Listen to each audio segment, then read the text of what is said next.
Les forces armées de la République démocratique du Congo informent l'opinion nationale et internationale que, depuis 16h15 de ce vendredi 10 juin 2022, l'armée rwandaise a tiré une dizaine de bombes sur le territoire de la République démocratique du Congo.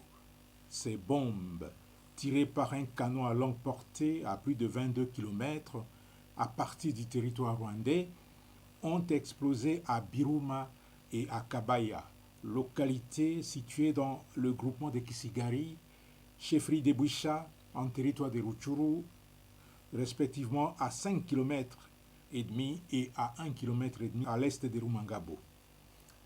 Pour les bombes de Kibaya, tombées plus précisément dans l'enceinte de l'Institut Saint-Gilbert, les bilans encore provisoires est de 2 enfants de sexe masculin tués.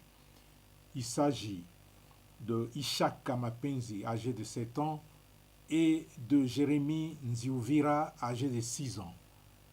Un autre garçon, dont l'identité n'est pas encore précisée, a été blessé et est admis dans un centre hospitalier de la place.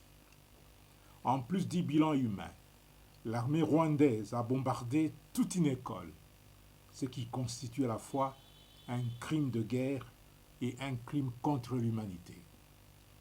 Rappelons que c'est à Biruma où 2 militaires des forces de défense du Rwanda, RDF, ont été dernièrement capturés le 28 mai 2022 par les forces de défense et de sécurité avec l'appui de la population qui résiste à l'agression de notre pays par le Rwanda.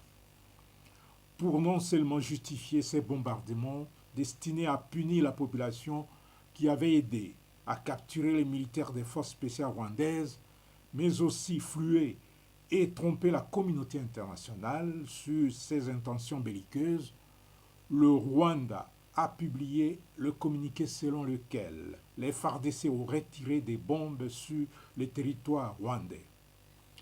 Même stratagème est utilisé pour justifier les dernières attaques de Rumangabo et de Kibumba.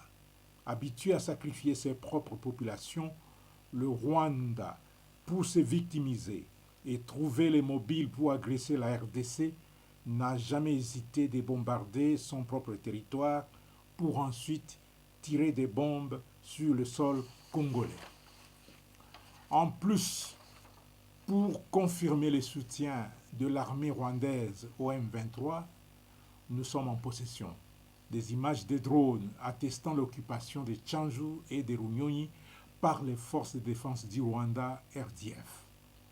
Les forces armées de la République démocratique du Congo, avec l'appui de la MONUSCO, ne sont pas restées les bras croisés face à la cruauté des occupants.